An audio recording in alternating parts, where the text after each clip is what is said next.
Well, welcome to our very first video podcast. We've been talking a long time about doing this. We're going to call this Storm FC TV. And as you can see, I've got a guest here today.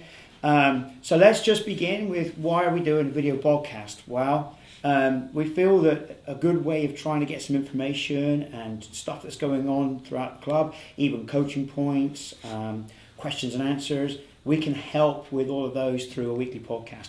Not only that, and of course, Hector will come into this in just a second, but we'll also look into one of our new projects and even have players come in and interview players and do a lot of fun things with that. So we're aiming to do this once a week, of course. However, we all have families, and of course I'm on the field pretty much 7 days out of the week. So we're going to aim to do this once a week. They're not going to be too long, just enough to at least get some information out about things that are going on for the week, including other teams that are out and about, other coaches that will come in, etc. So if you want to see these podcasts, the best way to see them, obviously, is going to be through our YouTube. We're going to get some links coming through to our Facebook. So the YouTube account will be Storm Football. One of our board members, Blaise Thorpe, will be helping us with that. We'll also be linking it to the Facebook page. So if you haven't liked the Facebook page, and you're only watching this on YouTube currently, then you need to go and like our Facebook page, and we'll put that down in the comments down below. And then, of course, at our website, we'll also put it on stormfootball.com. We'll set up a dedicated media page on there, so you can also see that. So there you have it. That's why we're doing the first of the podcast series. And hopefully, if you like it, comment down below. What would you like to see? What would you like us to talk about? What questions and things would you like to know? So leave some comments down below. And ask us, hey, get some questions, or what would you like to see within the club? So we're going to move on. So the first things, for those that are new, if you're watching this, this is about Storm Football Club, Curnow Storm Football Club. The word Curnow comes from where I'm from, Cornwall. It means Cornish in our language. So when I came over here way back when in 2000, the early 2000s, and I was asked to start a club up, what better than to call it the Cornish Storm? So that's what we did. So we're Storm. We started in the United States, in Texas, in 2004.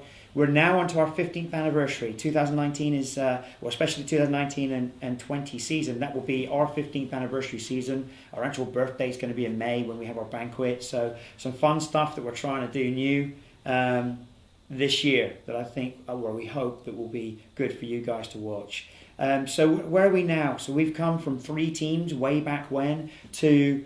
Now we've got our elite side, our City FC group. We have Thunder Minis, which Coach Erica does a great job with, from 18 months old to the EDP program, or Early Development Program, which they're in 4 to 6 year olds, through to our academy. And we have a lot of academy coaches, very good coaches here, all professional coaches, and then into our competitive U11 and upwards. So this year we're going to hold on to the academy up to U11 as well for some players that need a little bit extra on the development, rather than going back into the rec side.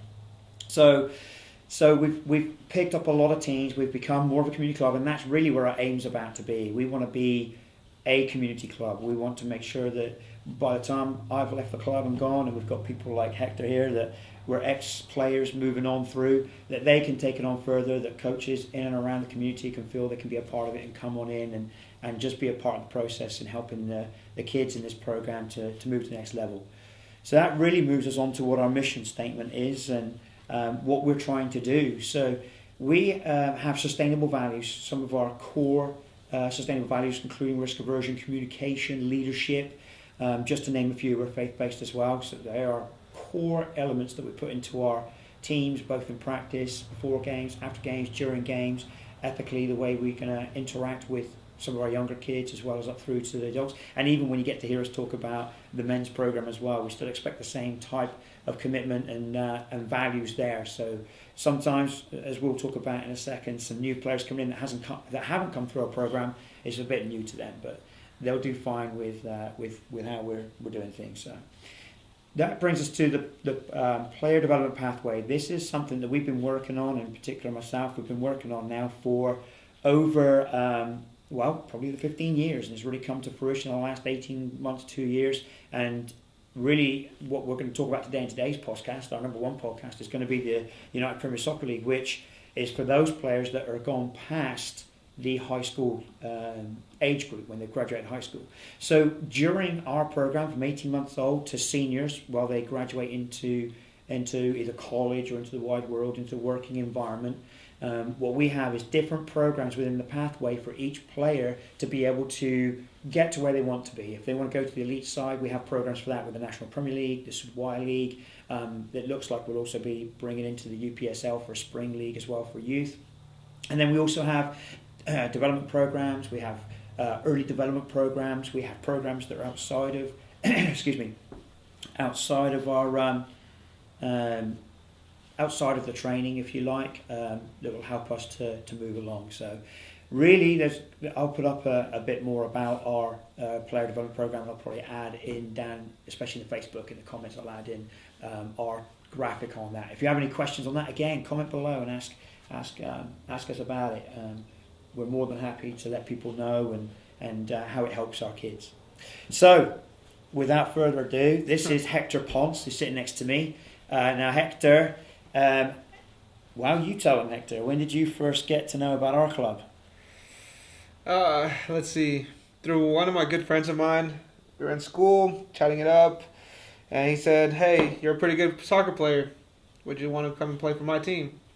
Came out to try out. I think it was the fall of 2009 or 8. One of the 2 years, too far back now. And that's where the journey started with Storm. Haven't looked back since. So just to elaborate on that, Hector was part and parcel back in the day. We had a 1995 boys team. In fact, we had two 95 boys teams. I think first Hector was on the Millennium team. No, not West. the West team. The West team. Yeah. And then as the teams moved on up through the age brackets, I think that was U14 maybe back then. Around there. Yeah, about U14. He came on board on the Penna team, the 95 boys Penna team. They ended up going to Colorado with the State Games America. They won at San Diego. They've been to Pennsylvania. You name it, the 95 boys have pretty much. They were the first team and successful team within the club, and many of them have gone on to become great players, great community leaders as well out there. Some of them are dads now and have their own kids. So Hector was part and parcel of that program. So when we had a conversation about an opportunity to join the United Premier Soccer League, which is for 16-year-olds and up, that play in the professional development kind of league, there was nobody better than Hector. Hector had left the program. When you left the program as a player, you went to where? For school or for college? For college, I went to the University of North Texas. And what did you do there? Studied kinesiology. Yeah. Kinesiology. So you can tell you how to walk, okay? Properly. Yeah. And then what did you do from there? Did you came back to the club and? I think I took about 1 year hiatus back in 2013 of anything soccer related. But then I got the urge to be back involved, and really I started getting my licenses. Came back, thankfully, to you. Gave me an opportunity with one of the teams. Started coaching there. Did a little bit of the ODP side, and helped out the UNT men's club team, and just been building it up from there. So he's been doing his licensing, which exactly according to our player development program, for those players that have moved out of our program retention, they come back into our system. So Hector is a testament to that. So I started talking to Hector maybe back in October of last year, November. Start getting some phone calls from the UPSL, the ownership from the UPSL, to see if I would be willing to bring in our organisation and offer some opportunities for players that are a little bit older, those kids that have moved on from our program and gone into college or gone into work environment, to be able to play again. So I talked it over with Hector a little bit. He was certainly intrigued. What was your thoughts about it at first? Honestly, I think that was something that was in our mind from the get-go, from the beginning with our 95 boys. We're like, we need something else afterwards, where many of us don't probably have the funds to go to college, and we still wanted to play competitively organized soccer, and it wasn't here at that time. So it was in the back of our minds from back then. We even tried to organize something like that with the alumni players, but again, it was just it didn't happen at that time. And thankfully, this opportunity came about, and I was like, yes, this is exactly what we were looking for. And then I know college teammates, friends, and then friends from other schools that were looking for the same type of thing. Okay, so it took a little bit more convincing for myself. We didn't actually jump on board until December with ultra committing, and that was because of the cost that could be involved with it. But talking to a lot of the boys since which that have come and tried out, we had over 50 or 60 coming to tryouts, register for tryouts, which is amazing. But for us, again, once our kids, we felt in our program, once those players have hit high school and graduated, we had nothing else for them. And really, there's a lot of players, as Hector said, that still needed something. And I think this has brought that together. So roll on now. We are now in the United Premier Soccer League. There is there's 7 teams. Active teams. There's 7 active teams. We're in the top division. We're in the Premier Pro. In fact, we're in with one of the teams that went all the way to the national finals a couple of weeks back. They lost on penalties, so unfortunate for them. But it was great for them to, support for us to support Texas with them. So good job in a sense on that one. And they are actually going to be our very first game. So we're certainly going to learn a lot about ourselves when it comes to that first game. And there'll be plenty more podcasts leading up to that game, which actually is March the 30th. It's going to be away, so we've got our first 2 games away. But let's come back a little bit. So we roll on to leading up to our tryouts. Yeah. So what thoughts did you have before we even hit our first tryouts? What were you thinking? I know what I was thinking. What were you thinking? For me, it was definitely time constraint. I was like, back in October when we first discussed it, I'm like, we had opportunity and time to organize it, and then it kind of just like died down for a little bit, and I was like, oh, okay, maybe we're shelving it for next year. But once next year arrived, I really didn't think it was gonna be like, oh, we're doing it, let's go get it. And then once we got it, when did we start planning? January, mid-January.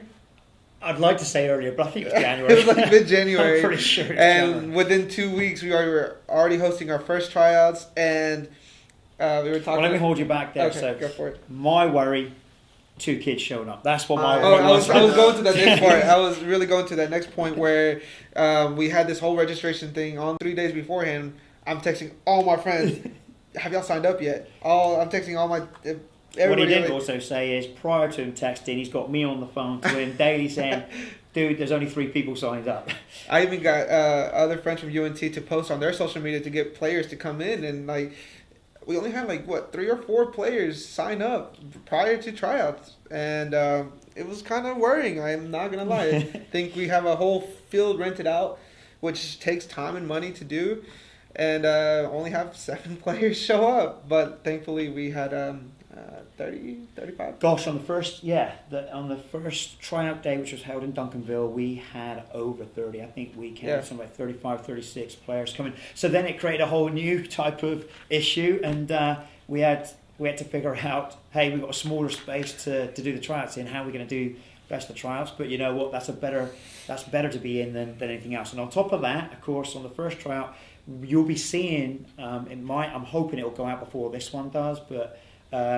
It might be simultaneous. We're also had a production crew in there taking drone shots, taking footage, taking mobile footage.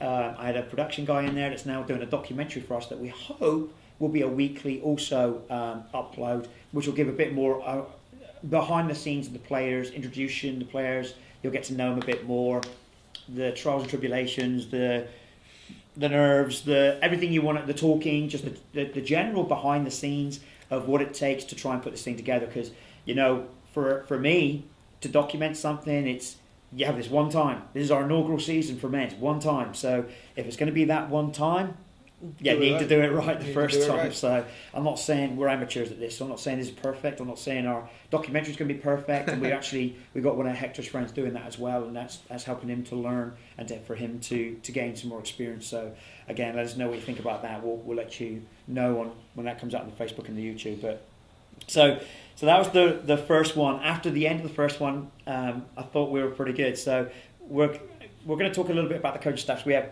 Coach Hector is the head coach. He's the head coach. He has 2 assistants. Robbie Malloy and Sergio Garcia.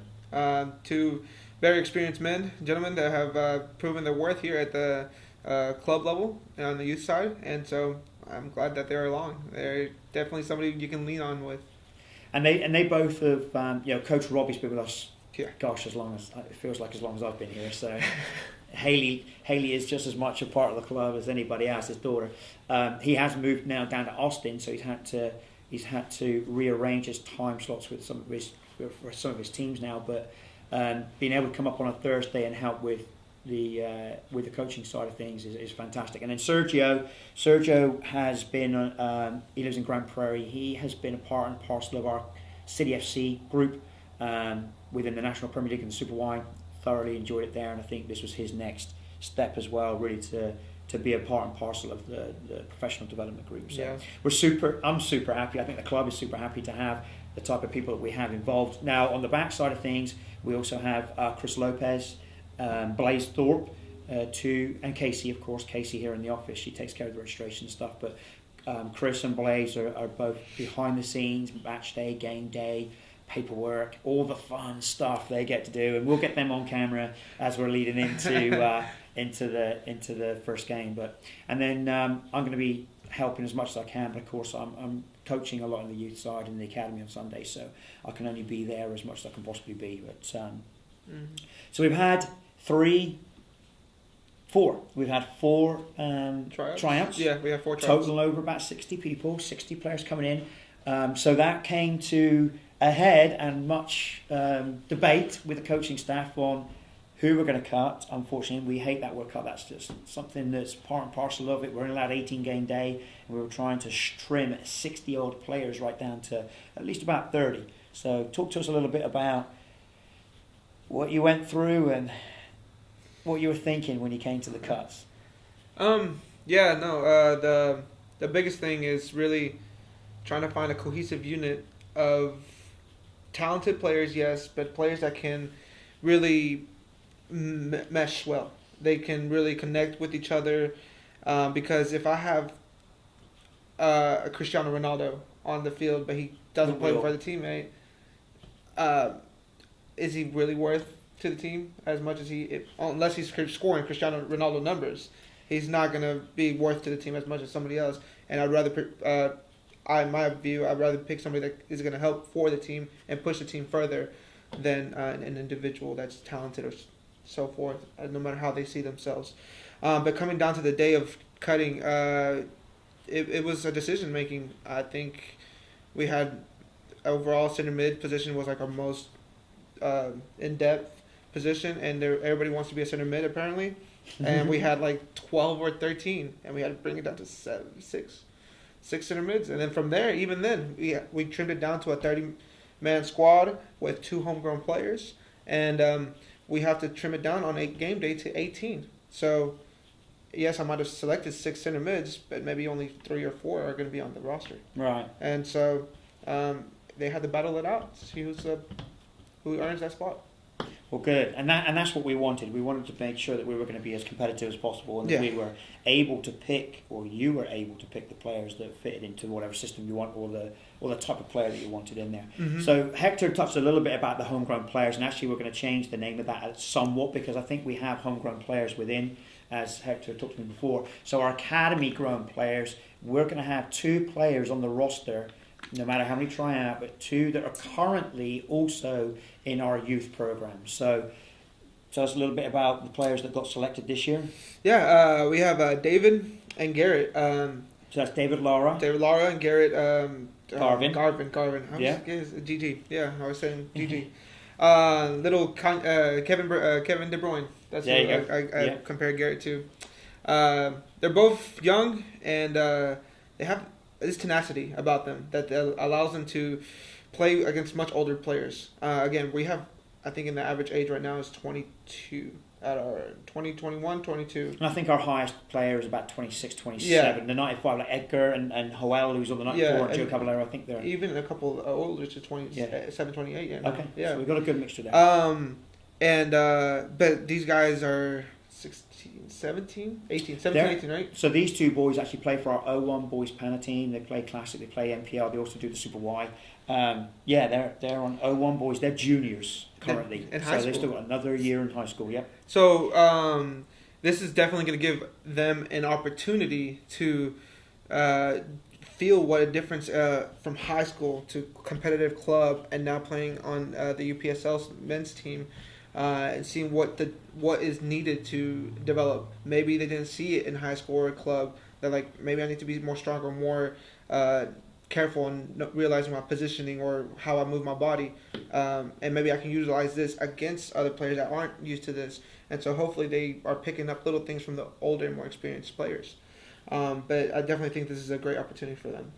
Yeah, I agree. I think it's a great opportunity for them. And again, one of our key things that we want to do with this program is make sure that there could be seen a clear pathway through, and those two certainly will add that to the roster. Now, on game day, only 18 can be listed, so from 30 down to 18, there's still a lot to go. Oh yeah. What do you think? And this is just a projection. What do you think over the next where our first game is March the 30th?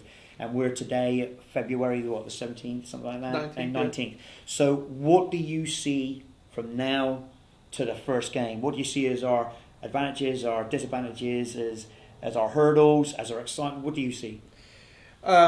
Disadvantages, I'll start off with that just because time. I think all the other teams have had at least one season of experience, or if not, they've already an organized team beforehand. We're a completely new team. And so time to get the team together and be a unit. Because we have some really talented players, but at the moment we're not the current wavelength, the same wavelength that I would like for everybody to be at. And so I think the biggest weakness is time. But we do have some players that haven't played UPSL level, and they've already been communicating with their teammates, hey, they're going to be coming in a lot more harder than you think. Don't take this lightly. Yeah, so they've already been telling them and giving them little tips of knowledge of how to prepare for a UPSL season. Another one would be location to an extent. We are community based, and I love that about Storm. But we also have players that are in either college, coming from hour to an hour and a half away. So just as Gainesville's one, right? Yeah, so we have a couple kids from Gainesville coming just to practice and to play for us. Yeah, and so I understand if sometimes it might not be possible to get the whole group at training, and that's a weakness on my view, because you want to have everybody involved to build that camaraderie and to build on your team and to be able to develop that for the future. So those are the two biggest weaknesses I think we see at the moment.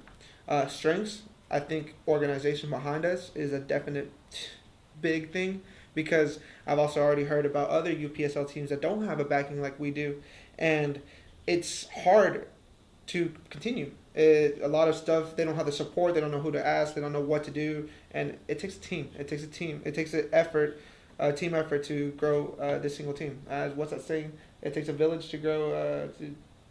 I don't know what you're talking about, man. But it takes a village. It takes an army to create. It takes a village or something like that. That's what the saying is. I don't know, but that's really the biggest thing. Our biggest strength is that we have the backing and support of a great club like Storm.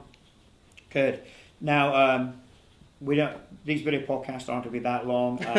I wanted to make sure also we're going to be doing a couple of things. We didn't talk too much about all of the players that are going to be on the 30-man yet, or 32-man roster. We're going to start putting out some player reveals. I'm going to get some graphics out and put those out in the oncoming weeks, really. We'll get the documentary out. Look for part 2 coming up quite soon. We'll get a couple of finishing touches put onto the documentary before we send that out. But come and be a part of it. This is really going to be exciting. If this works out for the men's and we can make it break even, we can get people to come and watch, and really come game day, it's more about entertainment. We want to make sure people are going to come and be entertained, and have our players come and be involved and be part and parcel of it, and not just sit in the seats and just watch. We want them to be there at half time. We want them to be ball boys. We want them to walk out with the players. We want them to meet and greet and autographs and just be part and parcel of another extended team, which is what they are within our club. So look out for the graphics giving out who the players are. I will tell you, there is players from our past 99 boys, from our 95 boys, from our 94 boys. There's players from 96s, I think. Yeah, 96s. So there's players that have played for us throughout the years, and there are absolutely new players that have come in that have never played for us who know us, and actually one of them, their dad actually coaches against us quite regularly, so with another club. So there is a lot of people in there, and it really is truly something for the community.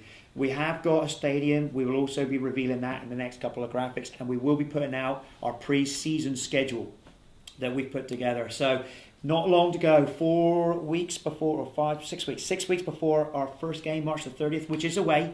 Our first home game will be April the 13th, Saturday night, April 13th, and we'll put out everything you need to know about that. So if you're interested in getting some tickets, we've got some real good specials going on right now. If you want to walk out, your team wants to walk out with the team, or if they want to be ball boys, we've got special tickets prices there. They'll be released in the next 5 to 6 days as well. So thank you very much. We are just amateurs. It's the first time we've ever done this, so we'll probably look idiots. I've probably forgotten to record somewhere along the line. I have like numerous cameras here, hoping we either catch audio or video, and I'm hoping it's going to work. So if you guys like it, let us know.